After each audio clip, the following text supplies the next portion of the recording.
Madame, Monsieur, bonsoir et bienvenue sur Al24 News. Heureuse de vous retrouver pour cette nouvelle édition. Tout de suite les titres.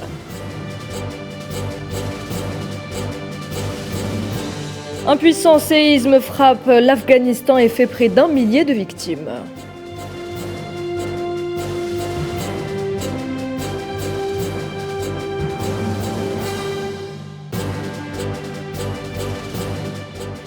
Le Marzan accablé à nouveau. Le rapport annuel de l'Association marocaine des droits de l'homme dénonce les violations commises par le gouvernement marocain en 2021.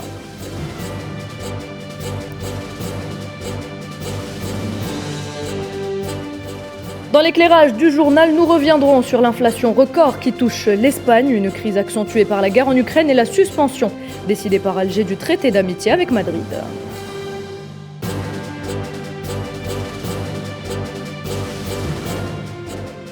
Et puis à J-3 du coup d'envoi de la 19e édition des Jeux méditerranéens, une partie de la délégation algérienne est arrivée à Oran.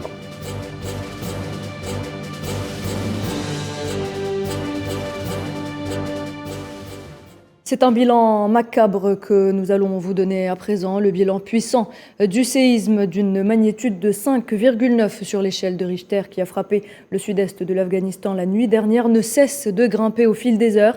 Évalué d'abord à plusieurs dizaines, puis à plusieurs centaines, le nombre de morts a dépassé le millier. Amin Toutah.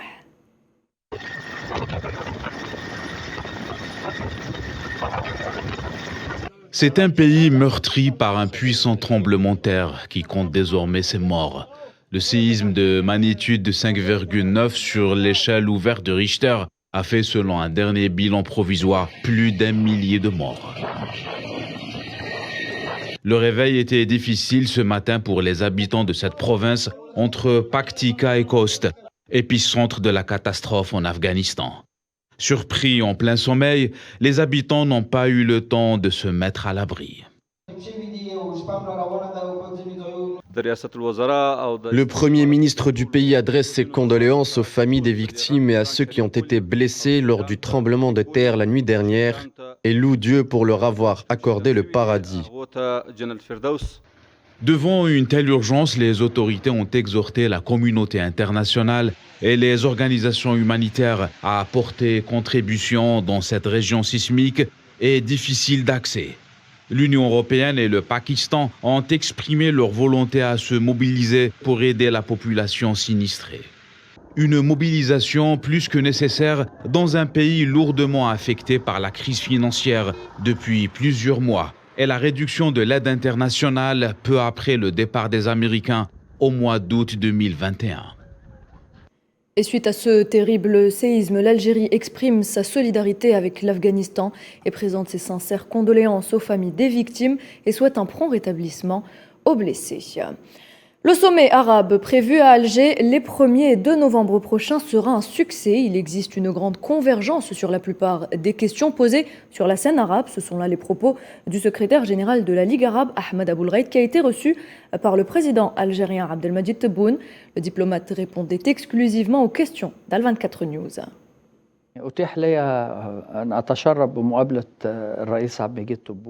J'ai eu l'honneur de rencontrer le président Abdelmadjid Tebboune. J'ai vu en lui une personnalité sage avec une profonde réflexion. Je suis d'ailleurs convaincu que l'Algérie réussira à faire de ce sommet un grand succès. Et à propos du dossier palestinien, Ahmed Aboulreid estime que la question centrale des préoccupations arabes est la question palestinienne. Nous désirons tous pouvoir arriver à une solution concernant le dossier palestinien. La question palestinienne est au cœur de la réflexion et est une priorité dans la préoccupation arabe. Mais elle a malheureusement été mise de côté pendant plus de 10 ans à cause de ce que l'on a appelé mensongèrement le printemps arabe.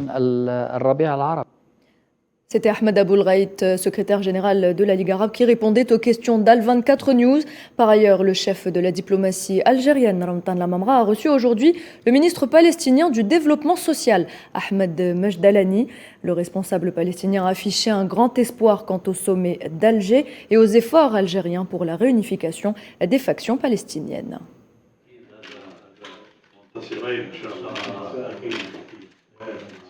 الموضوع القمة العربية بالنسبة لنا هو موضوع مهم وأساسي. Le sommet arabe est pour nous un rendez-vous très important, voire fondamental.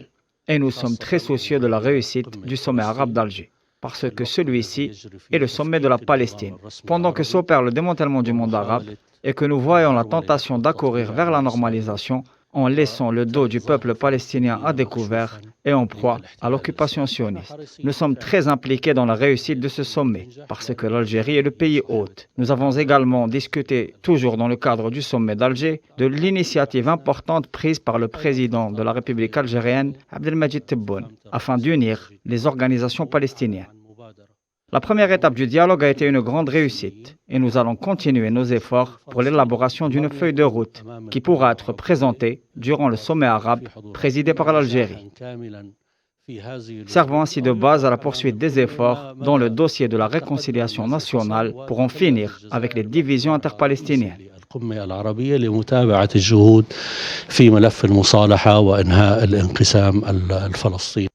Le ministre palestinien qui a également annoncé la présence du président Mahmoud Abbas aux festivités du 60e anniversaire du recouvrement de la souveraineté algérienne.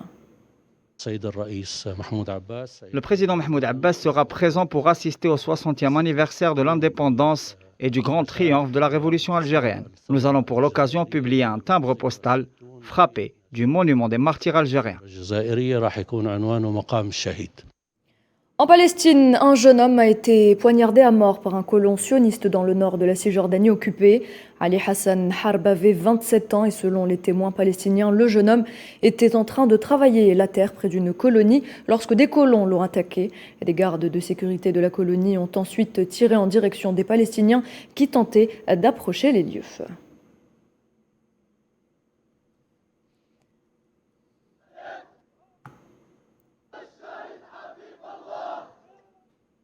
Les Palestiniens qui restent sceptiques quant à une éventuelle évolution dans le processus de paix toujours dans l'impasse et un arrêt de la politique de colonisation. La rue palestinienne s'exprime au lendemain de la dissolution du Parlement de l'entité sioniste occupante. L'entité sioniste qui poursuit sa politique d'apartheid avec le début de la construction d'un mur de sécurité dans le nord de la Cisjordanie occupée. Le mur s'étend sur 45 km.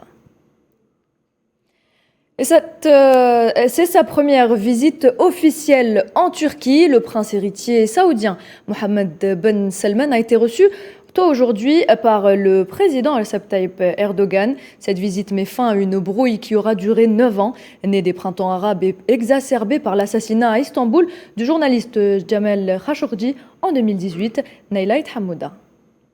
L'homme fort du Moyen-Orient signe son grand retour sur la scène internationale. Après l'Égypte, la Grèce, Chypre et la Jordanie, il effectue sa première visite officielle en Turquie.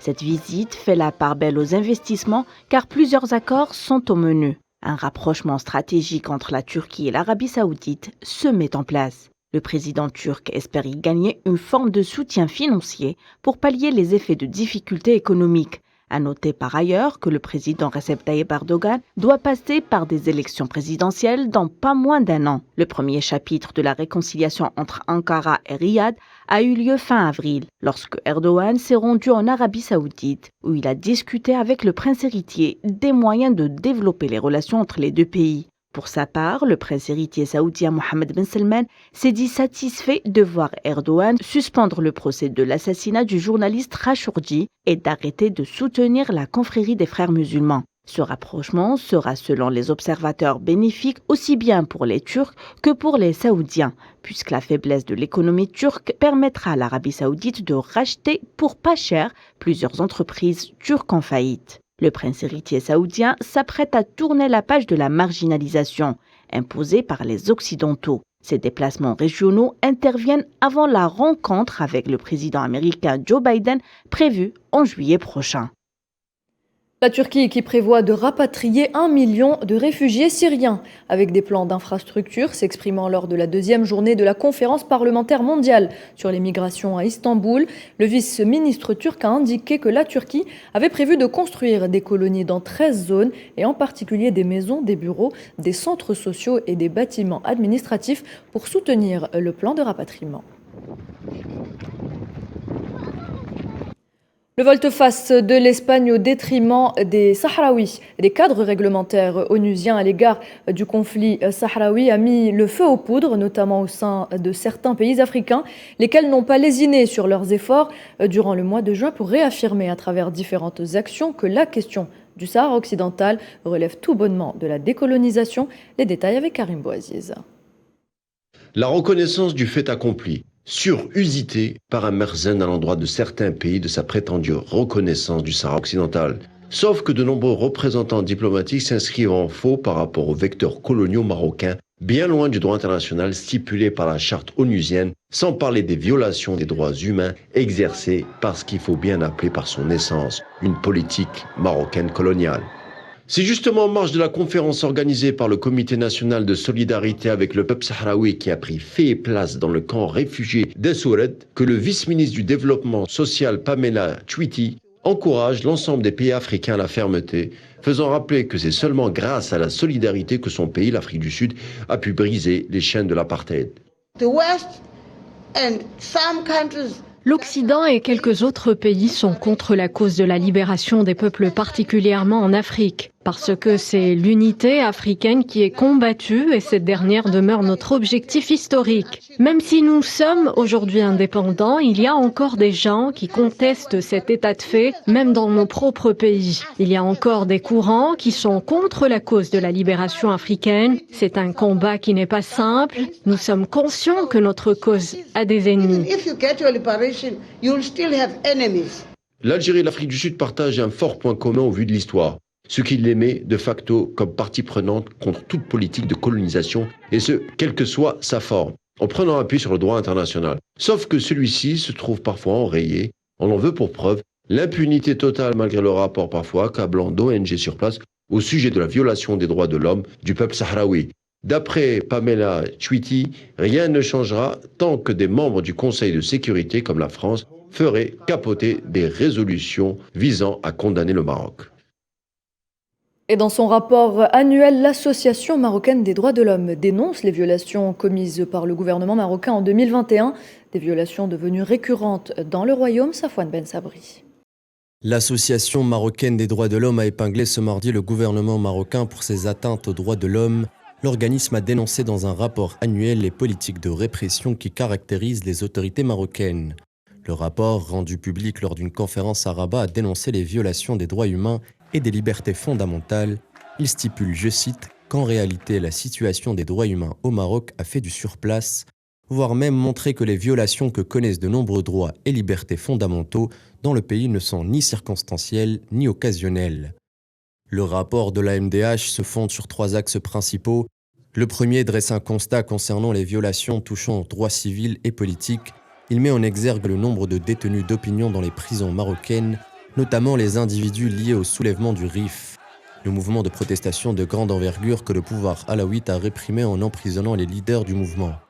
En outre, le droit à la vie est mentionné par l'organisme de défense des droits de l'homme qui dénonce un manquement de la part de l'État qui a pour conséquence la mort de nombreux citoyens marocains dans les hôpitaux du royaume dû à des négligences systémiques. Dans son 3e volet, l'organisme est monté au créneau pour dénoncer la vague de répression envers les journalistes et dénonce une régression sans précédent dans le secteur et une multiplication des procès arbitraires. Nous l'évoquions en titre, l'Espagne est en situation de détresse face à l'intensification des pressions inflationnistes qui frappent le pays de plein fouet. Madrid annonce une nouvelle baisse de la TVA sur l'électricité pour protéger le consommateur espagnol. De nouvelles mesures doivent être adoptées prochainement pour minimiser les effets de l'envolée des prix des produits de large consommation. Mohamed Wali Ben Chaban. Tiré par l'alimentation, le carburant et l'électricité, l'inflation en Espagne reste à un niveau record. Le consommateur espagnol fait face à une rude flambée des prix pratiquée sur le marché ibérique. Le gouvernement essaie de redresser un tant soit peu la situation pour limiter l'impact de cette inflation. Voilà un an, nous avons baissé la TVA sur l'électricité de 21 à 10%. Et je voudrais annoncer aujourd'hui que lors du prochain Conseil des ministres, nous la réduirons de 10 à 5% pour continuer de protéger les citoyens. Les mesures anti-inflation d'une durée de 3 mois n'ont pas suffi pour stopper l'hémorragie. Madrid doit en adopter d'autres mesures afin d'atténuer les effets de la hausse des prix qui a atteint 8,7% sur un an au mois de mai. Ce gouvernement parle aussi aux citoyens. Ils savent parfaitement quelle est l'origine de l'inflation en Espagne, en Europe et dans le monde. C'est une guerre aux portes de l'Europe. Nous sommes en train de faire deux choses. Une au niveau européen, parvenir à un accord pour cette motion ibérique et pouvoir intervenir avec un plafond sur le prix du gaz. Et deuxièmement, mettre en œuvre des mesures du gouvernement, du Conseil des ministres, pour protéger les familles et les entreprises de notre pays et les industries. Comme ailleurs en Europe et dans le monde, l'inflation a de graves conséquences sur le porte-monnaie des ménages en Espagne. Le gouvernement de Sánchez aura du pain sur la planche pour lutter contre les pressions inflationnistes. La situation en Espagne au sujet de notre éclairage aujourd'hui. Et pour en parler, nous avons avec nous Monsieur Elias Goumiri. Bonsoir, monsieur. Bonsoir. Alors, vous êtes consultant indépendant. Pas de répit pour le gouvernement Sánchez. L'inflation en Espagne a désormais atteint un niveau record, conséquence directe de la crise en Ukraine, mais aussi de la suspension décidée par l'Algérie du traité d'amitié avec l'Espagne, qui n'arrange pas la situation. Le président de l'Union espagnole des hommes d'affaires annonce une perte estimée à 4 milliards d'euros actuellement suite à cette rupture entre les deux pays. Qu'en pensez-vous ? Oui, je voudrais dire d'abord que je ne me réjouis pas du tout de la rupture de ce traité d'amitié, de bon voisinage et de coopération d'octobre 2002. Je suis bien plus satisfait de signature de tels traités avec plusieurs pays que de voir leur rupture. Vous savez, l'Algérie ne peut pas se développer seule. Elle a besoin d'alliances avec d'autres pays industrialisés. Mais toutefois, cette crise avec l'Espagne vient après cette crise mondiale dont vous parlez, après l'invasion de l'Ukraine par la Russie, et beaucoup de pays subissent les contre-coups de cette crise, même ceux qui ne sont pas du tout impliqués. L'Europe, principale partie engagée, subit l'effet boomerang de cette crise ukrainienne. Vous faites bien de signaler l'inflation en Espagne, mais vous pouvez aussi citer plusieurs autres pays, en particulier l'Allemagne, qui est tout autant, et la France, tout autant touchée par ce contre-coup. Aussi, l'Algérie doit faire face à cette double crise, en fait, et craindre également des effets boomerang. À toute crise, vous savez, il faut trouver une sortie. Il faut revenir au plus vite à des relations apaisées. Oui, bon, après la décision prise par Alger de suspendre le traité d'amitié avec l'Espagne a des raisons. L'Algérie avait ses raisons, donc on ne va pas revenir sur la question. Merci beaucoup, Elias Goumiri. Merci d'avoir accepté de répondre à nos questions. Je rappelle que vous êtes consultant indépendant. Dans l'actualité également, au Mali, la tension est palpable. Les habitants de la région de Diala-Sagou, située au centre du pays, demandent des comptes après l'attaque terroriste revendiquée par des terroristes affiliés à Al-Qaïda et qui a fait 132 morts il y a quelques jours. Le Mali qui observe depuis lundi un deuil national décrété par le président de la transition, le colonel Assimi Goïta. Nous sommes très contents de vous voir ici parmi nous au sujet des exactions, puisqu'ils ont tué presque tous les commerçants et pillé toutes les boutiques. Nous voulons que le ministre soit témoin oculaire, qu'il vienne voir réellement ce qui s'est passé afin de pouvoir bien expliquer. C'est ce qu'on vous demande. Si l'armée peut rester ici, Dieu merci. Nous allons rester auprès de nos enfants ici. Dans le cas contraire, si toutefois nous sommes maliens, qu'ils nous donnent au moins une semaine afin que nous déménagions d'ici. C'est tout ce que l'on demande. Pourquoi au moment où vous êtes alertés, vous ne répondez pas à temps, mais juste après le drame? Cela nous préoccupe beaucoup, car nous avons appelé avant l'arrivée des assaillants. Pourtant, ces individus ont peur, même d'un simple bruit de l'avion. Vladimir Poutine prône un renforcement des liens entre les pays du BRICS, à savoir le Brésil, la Russie, l'Inde, la Chine et l'Afrique du Sud, sur fond de sanctions occidentales sans précédent frappant l'économie russe en raison du conflit ukrainien. Moscou qui est en train de réorienter de manière active ses flux commerciaux et ses contacts économiques extérieurs vers des partenaires internationaux fiables et notamment vers les pays des BRICS. Les contacts commerciaux russes sont en train de se développer avec la communauté business des pays de BRICS.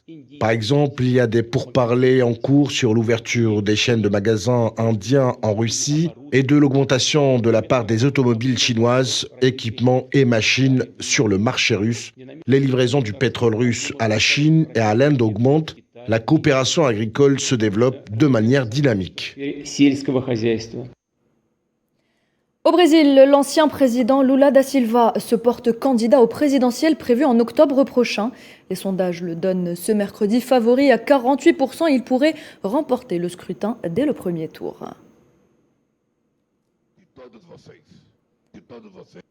Le Premier ministre sri-lankais annonce l'effondrement de l'économie de son pays. Il s'agit de la pire crise économique ayant touché le Sri Lanka depuis la pandémie de Covid-19.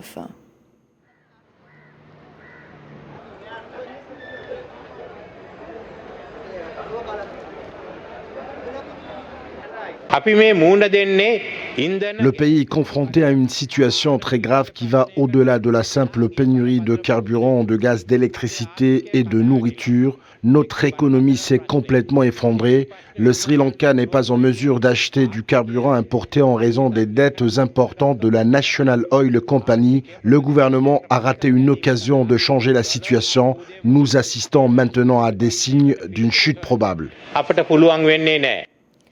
Retour en Algérie, vous le savez, la ville d'Oran donne le coup d'envoi de la 19e édition des Jeux méditerranéens samedi. Le premier groupe d'athlètes hommes et femmes devant participer à la compétition est arrivé à Al-Bahia aujourd'hui. Ce groupe est composé de quelques 200 athlètes de plusieurs disciplines.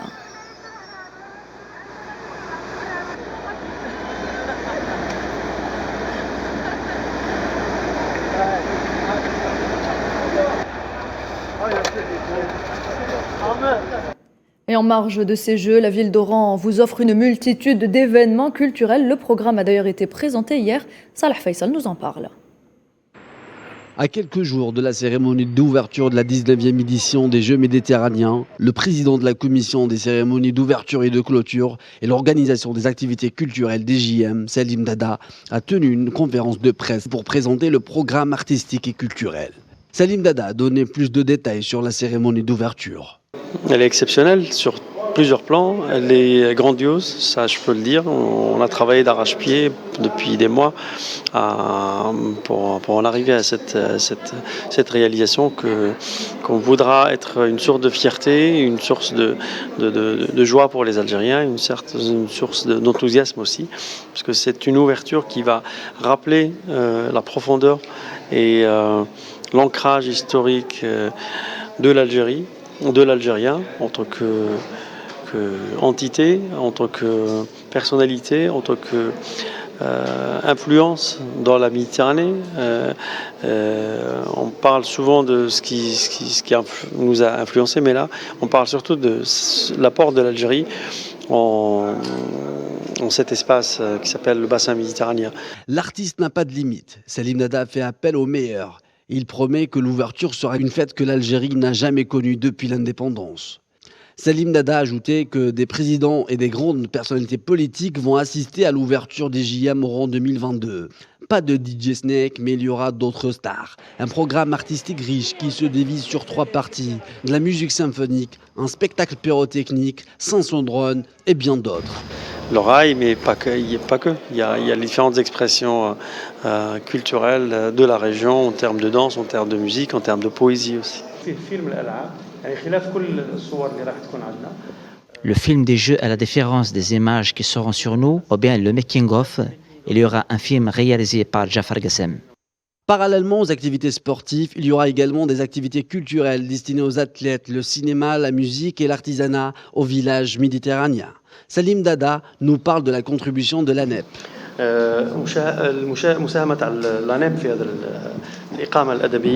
La contribution de l'ANEP à cette résidence littéraire est une contribution éditoriale, puisque le comité d'organisation des JM est une organisation administrative temporaire.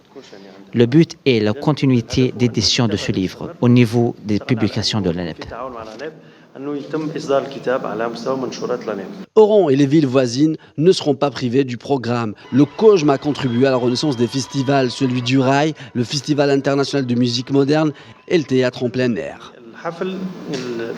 La perception d'ouverture n'est pas inférieure à celle des Jeux olympiques. Rendez-vous donc à Oran du 25 juin au 6 juillet pour la 19e édition des Jeux méditerranéens. Et l'été en Algérie promet d'être riche en activités. Le festival musical européen a lui aussi été lancé hier. Musique L, l'art féminin est au rendez-vous. Sofiane Baroudi.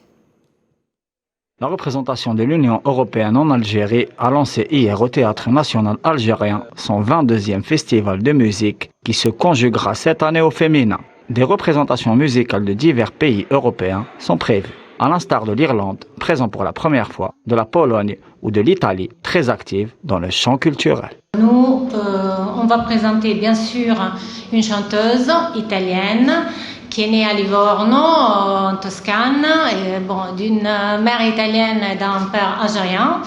Et elle est une fille, on dit enfant prodige. En fait, elle s'est fait déjà connaître sur la télé italienne très jeune. Elle a participé à des émissions très connues en Italie, par exemple Domenica In. Le festival est pensé comme un espace d'échange dans l'esprit d'une association équilibrée entre les deux rives de la Méditerranée. Cet événement culturel couvrira Alger, Constantine et Oran. À ce propos, la capitale de l'Ouest algérien sera non seulement l'épicentre du sport méditerranéen, mais aussi le phare des arts dans cette région à la grande histoire. Le grand maestro algérien Salim Dada a levé le voile sur le programme culturel prévu dans le cadre des Jeux méditerranéens d'Oran. Une large palette d'expressions artistiques foisonnantes, allant de la musique aux arts plastiques et visuels, accompagnera la manifestation sportive internationale accueillie par l'Algérie pour la seconde fois. La cérémonie d'ouverture des Jeux méditerranéens va durer plus de 2 heures. Le spectacle sera divisé en 3 parties, dont une partie protocolaire comportant des allusions artistiques et une partie finale servant de complément aux 2 premiers.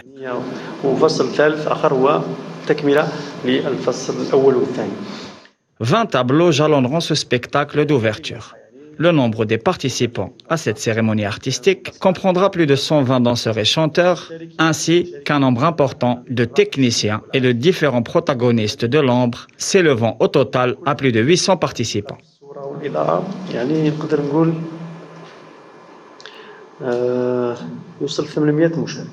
Donne envie aux innombrables espaces culturels et lieux de mémoire que compte l'Algérie, l'été du 60e anniversaire du recouvrement de l'indépendance nationale est donc placé sous le signe de la performance sportive, de la créativité artistique et de l'entente harmonieuse entre les cultures. Fin de cette édition, merci de l'avoir suivi. Tout de suite la météo avec Amel Amaziane Zitouni.